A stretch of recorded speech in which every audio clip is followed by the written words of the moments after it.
함께 나누실 말씀은 고린도전서 15장 50절, 51절, 54절 말씀입니다.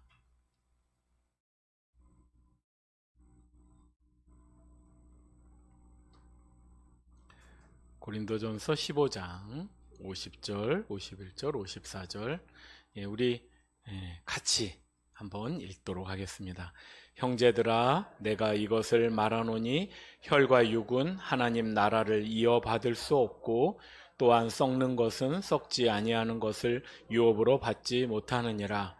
보라, 내가 너희에게 비밀을 말하노니 우리가 다 잠잘 것이 아니요 마지막 나팔의 순식간에 홀연히 다 변화되리니 이 썩을 것이 썩지 아니함을 입고 이 죽을 것이 죽지 아니함을 입을 때에는 사망을 삼키고 이기리라고 기록된 말씀이 이루어지리라.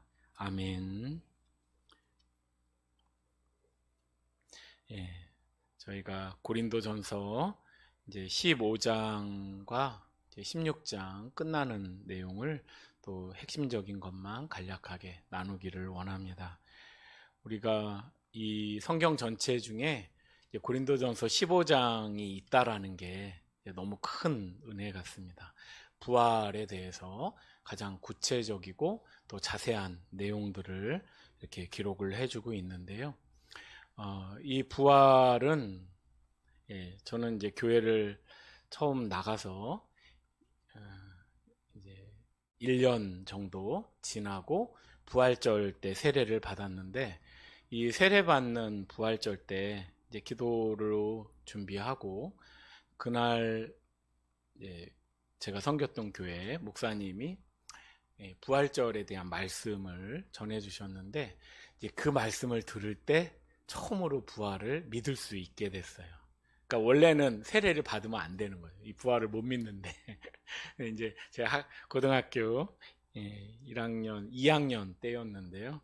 그냥 교회에서 어른들이 그래, 세례 받아라 선생님이, 그래서 이제 세례를 받는데, 그날 말씀을 듣는데 예수님이 정말 부활하셨다라는 사실이 생각이 아니고 마음으로 믿고 고백할 수 있게 됐습니다. 그래서 이 부활에 대한 건 뭐 누구나 설교할 수 있고 누구나 들어서 알고 있지만, 이게 진짜 나의 이야기가 나에게 속한 말씀이 되는 거는 뭐 내가 그러고 싶다 그래서 그래지는 것도 아니고, 성령님께서 은혜를 주셔야 믿어지는 부분입니다. 네, 이제 너무 이 부활에 대한 부분은 중요한 부분입니다. 그래서 바울이 이제 15장 이제 1절부터 시작할 때 제가 넘기면서 할게요.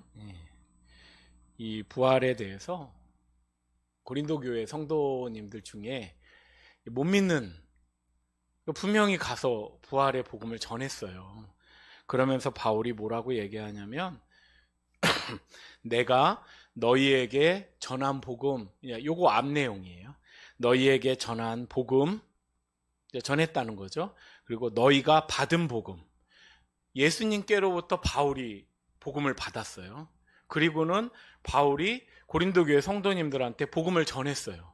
그러다 보니까 너희가 받은 복음, 내가 전했고 너희가 받은 복음, 그리고 이제 고린도 교회 성도님들이 그 복음 가운데 선 거예요. 믿음이 섰는데, 그 복음 가운데 믿음이 섰기 때문에 그로 말미암아 구원받은 복음, 그것이 너희 안에 있다, 바울이 얘기하면서 15장을 시작해요.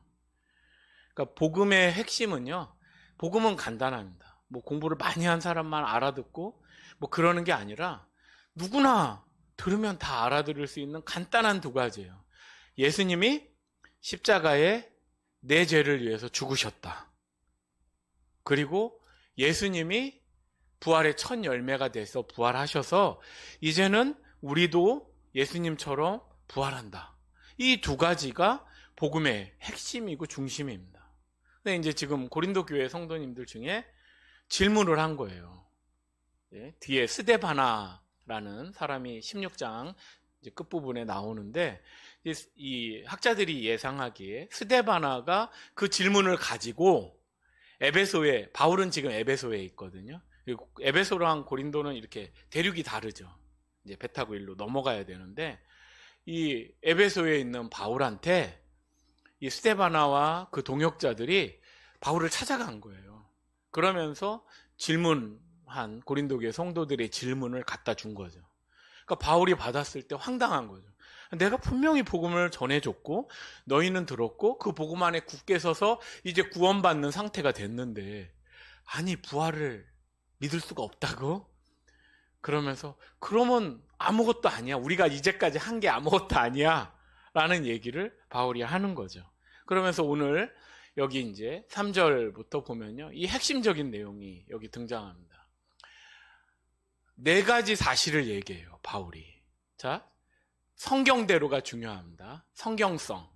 이 복음의 내용들이 성경의 근거에서 나와야 되는 거죠. 그냥 내가 좋은 대로 복음을 말하면 안 되죠. 신사도 운동의 제일 큰 잘못이 내가 기도했더니 하나님이 나한테 말씀하셨어 하면서 자기가 내용을 막 붙여요. 그거는 이건 기독교가 아니에요, 사실은. 기독교는 계시 주신 성경 말씀 그대로인데, 성경대로 제일 처음에 어떻게 되셨어요? 죽으셨어요. 그러니까 예수님이 죽으신 사건은 세계 역사책에도 나오는 내용이에요. 근데 그 죽으심이 그냥 죽으신 게 아니라 성경에 예언된 대로, 성경대로 예수님이 죽으셨다. 이게 1번이에요. 2번, 장사 지낸 바 되었다. 예수님 장례를 치렀다는 거야. 그러니까 뭐 잠시 기절했다가 깨어났다, 그게 아니고 확실하게 죽었다는 거예요. 확실하게. 이 사망 가운데 내려가셨다, 장사 지냈다, 이게 2번째예요. 3번째, 성경대로 사흘 만에 다시 살아나셨다, 부활하셨다.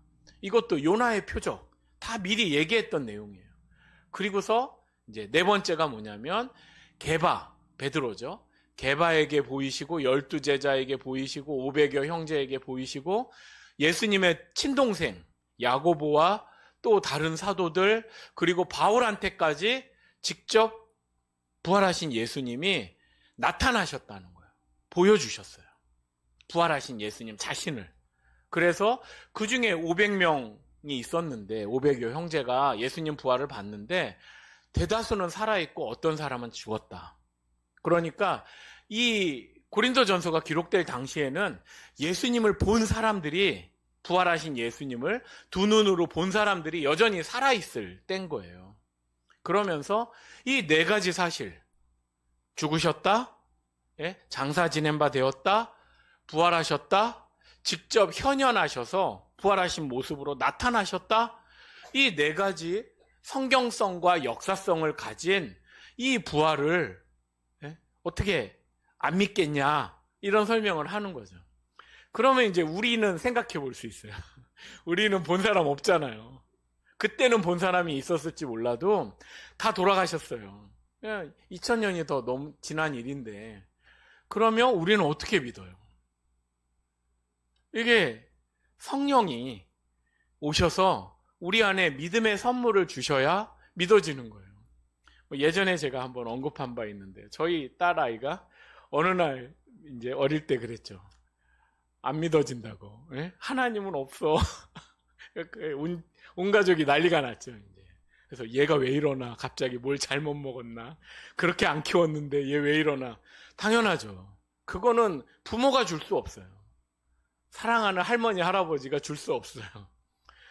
하나님이 성령을 통해서 직접 주셔야 돼. 지금은 이제 상태가 좋아졌어요. 왜냐하면 저희 아이가 일주일에 교회를 한 3번, 4번을 가요. 학교를 다니면서도. 근데 가서 기도하고 말씀 듣고, 기도하고 말씀 듣고, 계속 이게 이렇게 간장 껴져가지고 이 양념 물들듯이 물들었어요. 그래서 이제는 감히 그런 생각은 안 하는데, 이제 어떻게 하면 이제 하나님 안에서 믿음으로 살까를 고민하고 있는데, 우리 다 마찬가지입니다. 되게 솔직하게 이 말씀을 내가 헤아려야 되는데요. 성경대로, 역사적 사실로 이렇게 복음은 그냥 막연하고 추상적이고 그럴지도 몰라, 아니면 머릿속으로 생각해봐, 그 차원이 아니고 실제 일어났던 4가지 일을 가지고 나는 너희에게 복음을 전해주었다. 바울이 지금 그렇게 이야기를 하고 있습니다. 그러면서요, 부활이 없으면 어떻게 될까요? 이게 되게 강조가 돼요. 이 앞뒤 본문에 보면 죽은 자의 부활이 없으면, 그리스도께서 만일 다시 살아나지 못하였으면, 죽은 자가 다시 사는 일이 없으면, 죽은 자가 다시 살아나는 일이 없으면, 계속 반복해요, 바울이. 그러면서 아니, 죽었는데 어떻게 다시 살아? 기절했다 깨어나는 건 몰라도, 마취했다 깨어나는 건 몰라도 어떻게 살아? 이렇게 생각하는 성도들이 꽤 있었던 거죠. 그런데 직선적으로 얘기해요, 바울이. 부활이 없다면 어떻다고요? 너희 믿음이 헛되다. 교회 헛다니는 거라는 거예요. 교회 나올 필요 없는 거예요. 부활이 없으면 교회 다닐 이유도 없고, 기도할 이유도 없고, 예배 드릴 필요도 없고, 헌금할 필요도 없어요. 이 시간 낭비, 물질 낭비, 예? 에너지 낭비예요. 굳이 그런 예수님 부활을 못 믿는데 교회를 왜 다닐까요, 우리가? 예, 부활하셨을 거야. 나에게 믿음에 주실 때, 믿음의 은혜를 주실 때를 기다리면서 다니는 것도 의미 있죠. 근데 결과적으로 주님 앞에 우리가 부름받을 때까지 부활이 안 믿어진다. 그러면 아무것도 없는 거예요. 헛다닌 거예요. 그리고 예수님의 부활이 없다면 우리 믿음 행위 자체가 다 소용이 없는 거고, 그 다음에 속죄가 불가능하다는 거예요. 속죄가. 왜냐하면 여전히 죄 가운데 있을 것이다. 아니, 죄는 십자가로 끝나는 거 아니야? 십자가에서 우리의 죄를 대신 지셨는데, 자, 죄의 싹은 뭐죠? 사망이에요. 죽음의 문제가 해결돼야 돼요. 죄 때문에 하나님이 아담한테 너 흙으로 돌아갈 것이다 하셨거든요. 그 저주가 없어져야 돼요. 그러니까 사망이 없어져야 돼요. 이 사망이 이제 그 뒤에서도 나오지만 사망이 쏜단 말이에요. 예? 쏴서 그 권세로 이 죽는데 예수님이 이 사망이라는 원수를 마지막에 다 멸하시는 걸로 나오거든요. 사망의 문제가 돼야지만 죄가 해결이 되는 거예요. 근데 사망의 문제는 부활로 해결하는 거지, 십자가에 죽은 걸로만으로 그럼 똑같이 죽고 끝나는 거지, 그걸로는 해결이 안 돼요. 그러니까 부활을 못 믿으면 죄사함이 안 끝난 거예요. 여전히 죄 가운데 있는 거예요. 또 그리스도 안에서 잠자는 자, 먼저 돌아가신 우리의 믿음의 선진들이 어떻게 된다고요? 망한다, 망했다는 거예요. 아무것도 없다는 거예요. 그러니까 우리가 장례를 치를 때 이제 다 천국에서 다시 만날 거를 우리가 소망하면서 보내드리잖아요. 그러면 잠시 이 땅에서의 우리가 헤어져 있지만 다시 만날 그 시간을 기대하는 거죠. 물론 이제 우리가 부활체가 된다면 지금과 같은 정서와 지금과 같은 반응과 이런 것들은 조금 바뀔 수 있어요. 하지만 중요한 건 이게 그대로 있단 말이에요, 이게. 예? 우리의 영혼이 그대로 소멸되지 않고 있기 때문에, 영혼이 소멸되는 게 아니거든요. 그러니까 기억 자체가 사라지는 게 아니에요. 만약에 내가 죽으면 끝이다 생각하면 어떠세요? 이게 없어지는 거잖아. 죽으면 끝이면 내 이 영혼과 기억과 이 사랑의 추억과 이 모든 게 소멸되고 막 이제 끝나는 거잖아요. 부활이 없다면 그렇다는 거죠. 부활이 없다면. 그런데 부활이 있으면 그렇게 싹 지우개로 지워지는 게 아니라는 거예요. 다 남아있는 거예요. 그러면 이 땅에서 서운하게 하거나 가슴 아프게 하거나 여러 일들이 있으면 부활하고 나서 보면은 기억이 사라지진 않아요. 근데 아프진 않겠죠. 우리가 홀연히 변화되니까. 그러면서 결정적으로 19절에 말합니다. 우리가 바라는 것이 이 세상의 삶뿐이면 모든 사람 가운데 우리가 더욱 불쌍한 자다. 이 말씀이 굉장히 땅의 것만 보고 살다 죽으면 정말 아무것도 아닌 멸망하는 인생일 뿐이라는 거죠. 이거 공감하세요?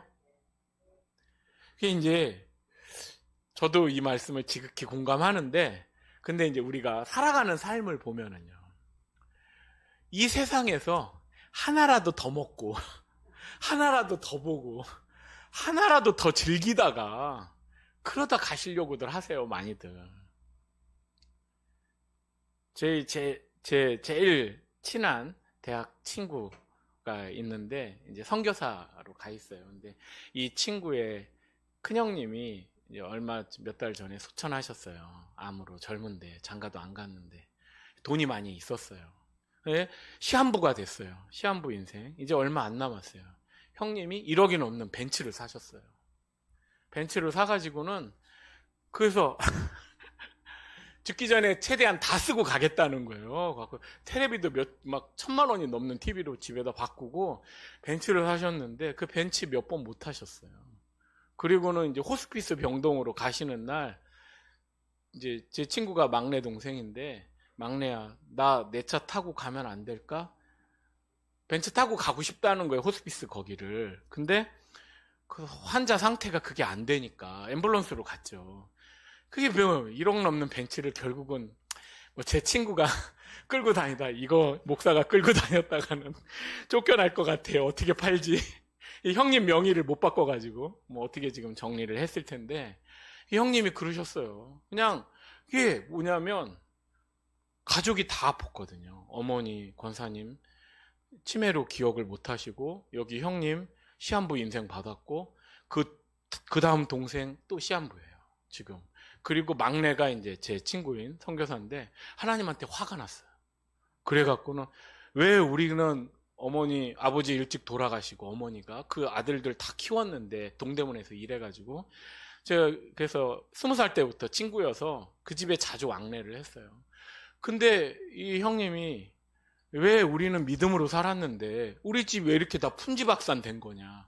그리고는 원래는 병세가 더 안 좋을 수 있는데, 어머니보다 내가 먼저 가면 불효가 되니까 어머니를 돌아가실 때까지 내가 살아야겠다, 이를 악물고 이제까지 버텼는데 먼저 이제 간 거예요. 그래갖고 형님이, 하나님 뭐 부활 다 필요 없어 하고는 내가 사업하면서 번 돈 다 쓸 거야 하고 해외를 어마무지 다녔어요. 그냥 컨디션 항암 받고 조금만 나아지면 무조건 해외 가서 못 다녀요.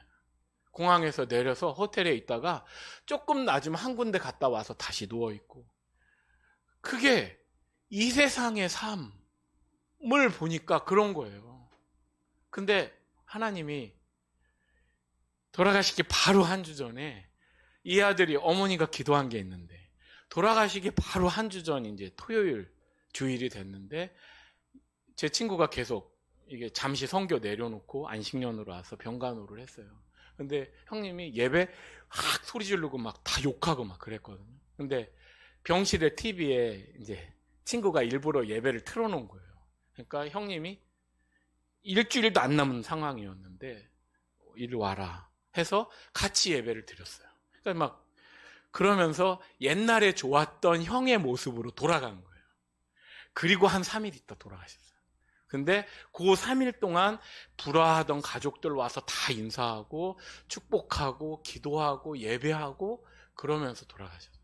그래서 제가 너무 놀랐어요. 그러니까 그렇게 강팍하고 이 세상의 모든 걸 다 퉁치고 가겠다 하던 형님이 하나님 은혜로 바뀐 거죠. 그리고는 다 예배하고 사과하고 사랑한다 다 그러고서 인사하고 가셨는데, 이 하나님의 은혜가 내리면 마지막이 그렇더라고요.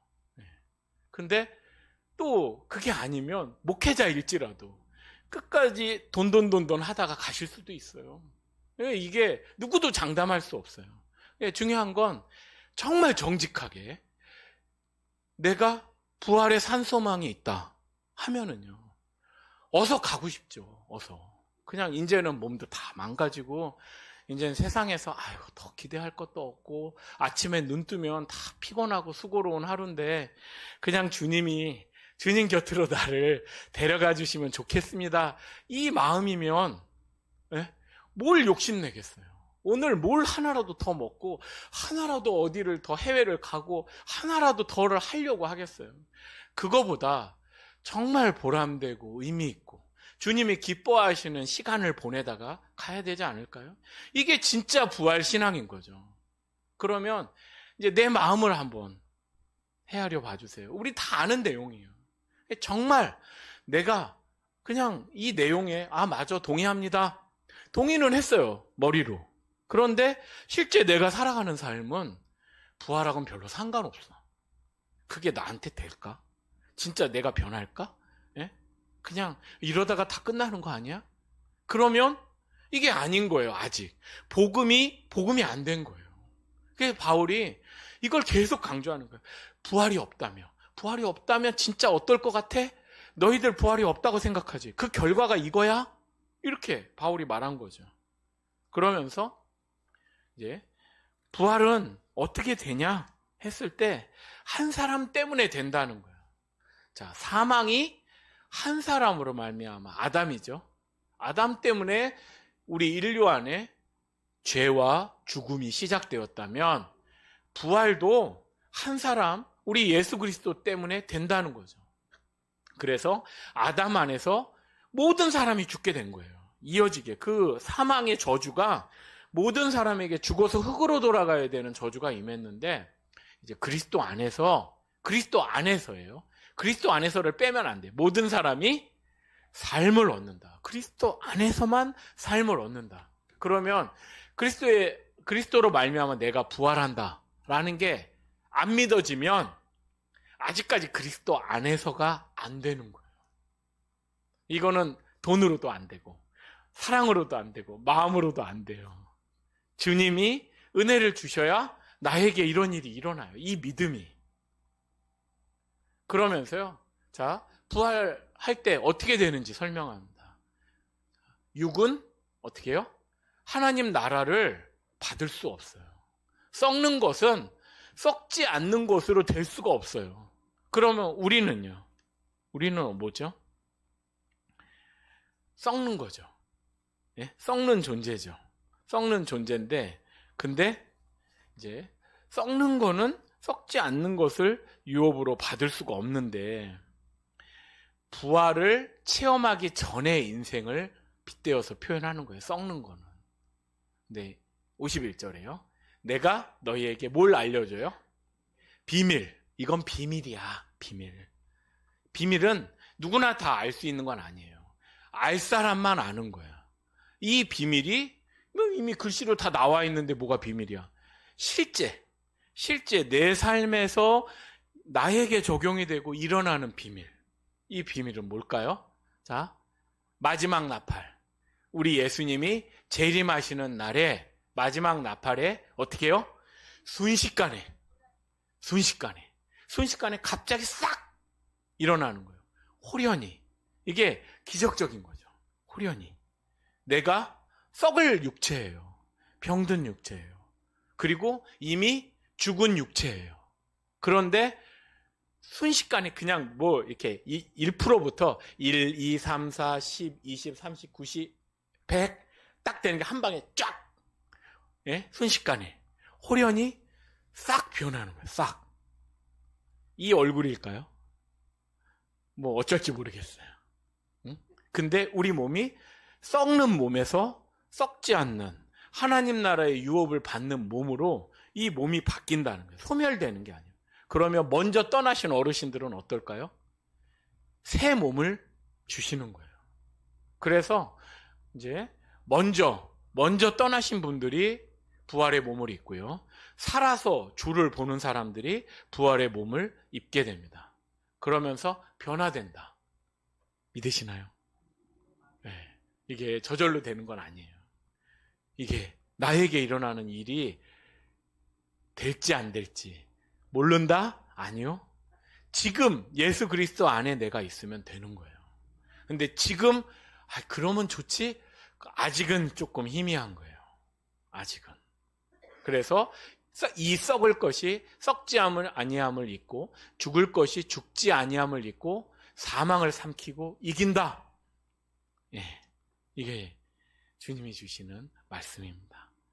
그리고 나서요. 이제 여기 보면 예수 그리스도로 말미암아 어떻게 해요? 승리를 주신다는 거예요. 하나님이. 자, 이 부활 믿음을 가졌다는 건 죄를 이기는 거예요. 사망을 이기는 승리예요. 그러면서 결론입니다. 58절. 형제들아, 견실하며 흔들리지 말고. 이게 같은 말이에요. 견실하며 흔들리지 말며 어제는 믿었는데 오늘은 아닌 게벼. 그러지 말고 내가 몇 년 전에 믿었는데. 우리 어르신들 중에 정말 조심해야 될 부분이요. 이제 제가 이렇게 교구 사역을 하면서 지켜보면 지난번에 우리 이간남 권사님 오셨잖아요. 되게 오랜만에 오셨고 이제 우리 교회 오기 전에 점심을 드셔야 되니까 식당에 갔는데 교회 온 줄 알고 식당에 앉아서 막 우셨다는 거예요. 그러니까 이제 2번 우신 거죠. 교회 와서. 이게 안 보이는 거예요. 안 보이고 귀도 잘 안 들려서 막 설교 시간에 막 더 크게 말씀하시고. 근데 그냥 교회라는 그 자체가 너무 좋은 거예요. 그리고 목사님 소리가 나니까 제가 보니까 김승식 목사님을 찾으시는 것 같아요.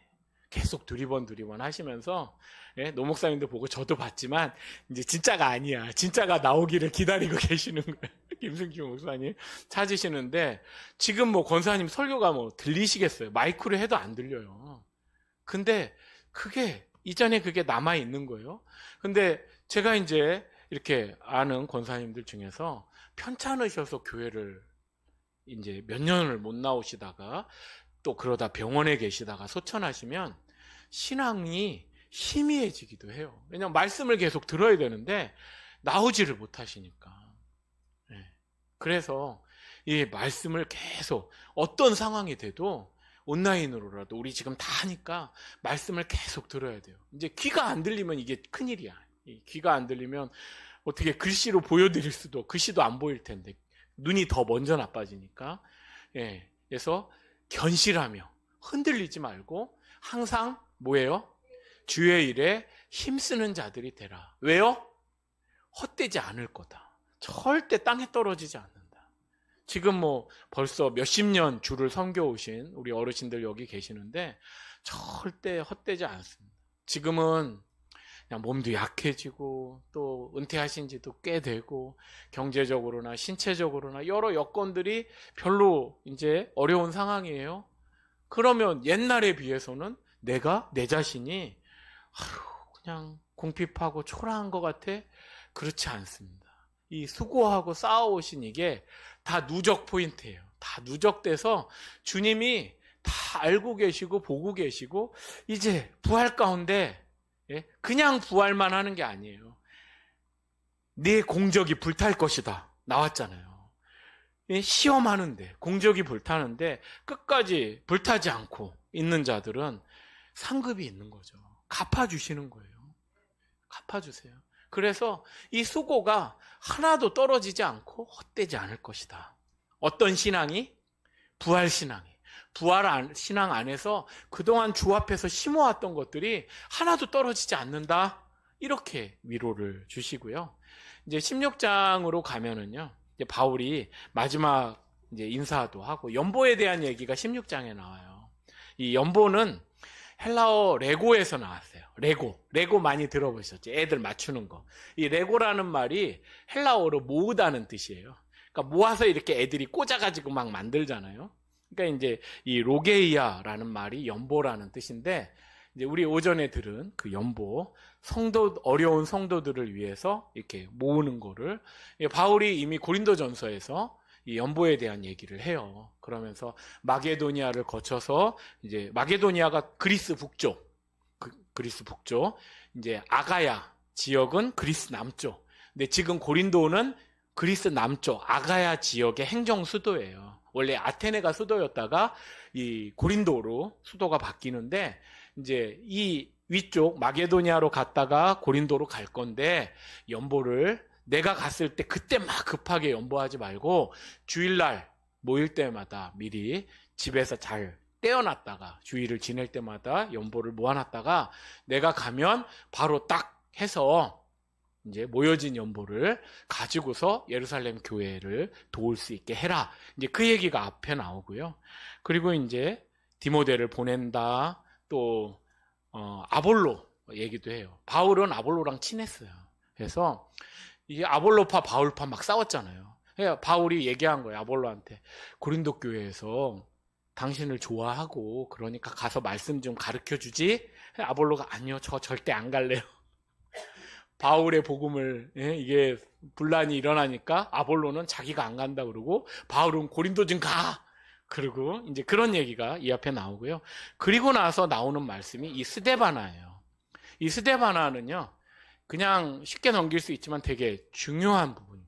왜냐하면 앞에 고린도 교회가 여러 문제가 있었잖아요. 그런데 이 여러 고린도 교회가 가진 문제들을 다 뛰어넘는 가장 모범적인 신자의 가정을 예를 들어서 결론에서 딱 얘기하는 거예요. 스데바나처럼 하면 좋을 것 같아. 그럼 스데바나는 어떤 사람이에요? 스데바나의 집은 아가야의 첫 열매다. 아가야 지역, 이 고린도 지역에 1번으로 이제 회심하고 믿은 가정이라는 거예요. 근데 이 스데바나만 믿은 게 아니라 스데바나는 가족, 아내, 아이들, 온 가족이 한 번에 다 세례를 받은 첫 집이에요. 그러니까 첫 신자가 아니라 가족이 전부 세례받은 첫 집이라는 뜻이에요. 이게 아가야의 첫 열매. 그러면서 이 스데바나는 어땠냐면 집이라고 표현되잖아요. 스데바나라고 안 하고. 그러니까 이 가장이 우리 집은 예수만 섬기는 우리 집 하고 이 신앙생활을 가족을 다 대동해서 가정이 살아갈 목표로 이 목표를 잡은 거예요. 그 목표가 뭐냐? 성도를 섬긴다. 우리 가정은 교회 공동체를 섬기기 위한 목표를 갖자. 이 목표를 우선순위를 정한 거예요. 뭐 살아가면서 내 건강, 우리 가족이 잘 누리는 거, 우리 애가 성공하는 거, 여러 목표를 가질 수 있잖아요. 근데 스데바나의 집이라는 표현이 교회라는 뜻이거든요. 자기 집에서 교회처럼 다 모이면서 어떻게 했냐면 주님의 교회를 섬기는 게 나와 내 아내와 우리 아이들의 모든 1차 목표야. 신앙의 목표를 그렇게 잡은 믿음의 가장이었다는 거예요. 이거 쉽지 않죠. 나는 열심히 할 수 있어요. 내 아내가 나를 따라올까요? 그거는 가봐야 아는 거예요. 또 애들은요. 애들은 더 힘들어요. 이게 새끼인지 왼수인지 말을 안 듣는단 말이에요. 그러니까 내 맘대로 안 돼. 아무리 기도해도. 근데 스데바나는 그게 신앙생활 잘하자 그 차원이 아니고 우리 집은 교회야. 교회로 다 개방하고 교회를 오는 성도님들을 위해서 우리는 살자. 애들까지 그게 너무 어려워요. 근데 그런 가정이다라는 거예요. 스데바나는. 그러면서 스데바나가 자기 가정만 그렇게 해서 한 게 아니라 16절에요. 이 같은 사람들과 또 함께 일하며 수고하는 모든 사람에게 순종하라 되어 있는데요. 스데바나는 자기 가족을 다 모았어요. 그 다음에는 교회에서 자기처럼 같이 봉사할 수 있는 동역자들을 만들었어요. 그래가지고 여기 보면 내가 스데바나와 부드나도와 아가이고 읽기도 힘들어요. 부드나도는 이 로마식 이름이에요. 로마 이름으로 로또, 행운이라는 이름이에요. 행운. 또 아가이고는 아가야 사람이라는 이제 이 헬라식 이름이에요. 그러니까 아가이고는 그리스 사람, 부드나도는 로마 사람. 근데 스데바나와 같이 이 세 명이 이 배 타고서 이렇게 넘어가지고 바울한테까지 간 거예요. 이제 서신을 들고 이게 질문지를 들고. 그러니까 이 세 사람이 국적이 다 다른데 함께 성도를 섬기기로 작정한 동역자들인 거죠. 그러니까 스데바나는 자기 가족만 동역자로 삼은 게 아니라 교회 안에 한 믿음으로 같이 할 동역자들을 만들었어요. 그리고 나서 어떻게 했냐면 그들이 뭐 했어요? 너희의 부족한 것을 채웠다. 근데 그 위에 보면 내가 기뻐했다. 이 말은요. 이 세 사람이 뭘 했냐면 동역자들 중에 낙심하고 힘들고 지친 사람을 격려해서 세우는 일을 한 거예요. 그러니까 바울이 힘들어하니까 바울을 세워주려고 배 타고 먼 길을 이 친구들까지 다 데리고 간 거예요. 그러니까 이 스데바나의 사역은 동역자들도 만들었지만 또 연약해진 동역자를 격려하는 일을 했다. 그래서 바울이 기뻐했어요. 그러면서 그들이 너희의 부족한 걸 채웠다. 이 말은 뭐냐면요. 바울이 고린도 교회한테 상처받았어요. 내가 전도하고 내가 막 사랑하고 해서 세웠는데 바울이 사도 맞아. 그리고는 또 음란하지 마 했는데 또 음행의 일로 무슨 일로 막 교회에서 쌈박질하고 난리가 나니까, 그리고는 이제 바울은 사도도 아니야. 바울이 상처가 났죠. 마음이 너무 상했죠. 그런데 고린도 교회 성도들한테 받지 못한 사랑을, 받은 상처를, 그 부족한 부분을 누가 채워줬어요? 스데바나와 부드나도와 아가이고가 가서 채워준 거예요. 그러면서 18절, 너희 마음을 어떻게 해요? 시원하게 했다. 예? 이게 이 시원하다라는 표현이 이제 영적인 은혜를, 영적으로 안식을 누린다라는 헬라어 뜻이래요. 그래서 이게 이게 사이다 한 잔 마시면 휙 하고 내려가는 그 느낌이 아니고, 이제 영적으로 영혼이 편안함을 누리는 상태를 바울을 이렇게 만들어준 거예요. 이 스데바나가. 그러면서 이제 그들이 어떻게 해요? 고린도 교회 성도들, 너희들을 위해서 이렇게 애쓰는 사람들이다 라고 얘기하면서요, 결론, 이런 사람들을 어떻게 해요? 알아주라 그랬어요. 이 알아주라라는 표현이 이제 이 누가복음 1장 4절에도 등장하는데요. 이제 어떤 대상에 대해서 잘 알고 주목하고 배우는 그거를 말한대요. 그러니까 이제 다시 풀어서 설명해 주면, 스데바나가 이렇게 한 거를 너희들은 주목해서 잘 보고 너희들도 좀 배워봐, 이런 거예요. 그러니까 고린도전서를 끝내면서 바울은 가장 모범적인 스데바나의 가정을 예를 드는 거예요. 지금 고린도 교회는 많이 망가져 있어요. 그런데 스데바나는 자신과 가정이 믿음 안에 굳건하게 섰어요. 그러면서 주님의 교회를 위한 한 방향의 목표를 가족이 결단하게 만들었고, 또 믿음의 동역자들을 만나서 함께 결단했고, 그러면서 그들과 함께 교회를 섬기는데 어떻게 섬겨요? 기뻐하게, 또 낙심한 자들을 세워주고 마음이 시원하게 이 영혼의 위로를 얻을 만큼 이런 사역을 하는 이 스데바나를 가장 모범적인 가정이니까 그렇게 보고 여러분들이 배울 수 있으면 좋겠습니다. 그 말로 고린도 전서를 마무리하고 있습니다. 오늘 이 말씀 저희가 기억하시면서요, 부활, 말이 더 필요 없죠. 주님이 우리에게 주신 최고의 선물입니다. 근데 이 선물을 받느냐 못 받느냐, 이거는 이제 하나님이 주셔야 되는데요. 그런데 제가 처음에 교회 나갔을 때 다 안 믿어져요. 거짓말 같아, 전부.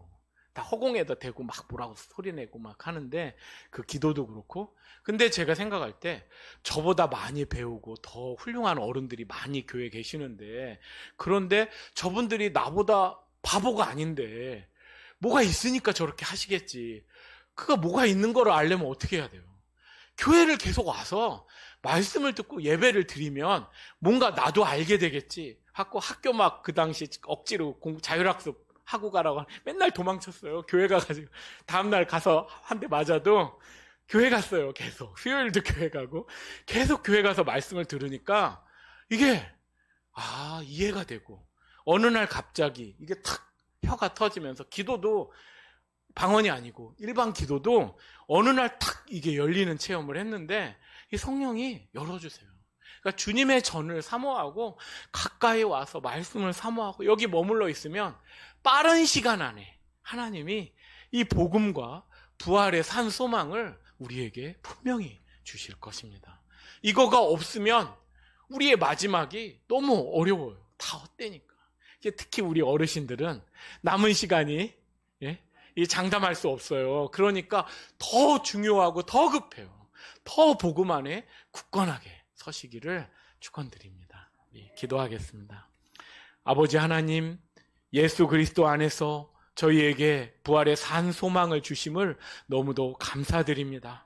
정말 부활이 없다면 아무것도 아닌 것이 되는데, 부활의 산 소망으로 그 영혼을 꿈꾸고 기다리고 소망하며 이 땅에서 스데바나의 집처럼 믿음으로 주님의 교회를 섬기고 형제자매들을 섬기고 오직 나그네 인생, 순례자로서 주님의 나라만을 바라보고 달려가는 저희가 되게 하여 주옵소서. 우리 영광교회 가족들 안에 한 영혼도 부활에서 소외되지 않게 하여 주시고, 이 부활 소망과 기쁨이 다 같이 천국에서, 하나님 나라에서 저희가 함께 할 수 있는 은혜로 갈 수 있도록 성령께서 은혜 내려 주옵소서. 예수님의 이름으로 기도드립니다. 아멘.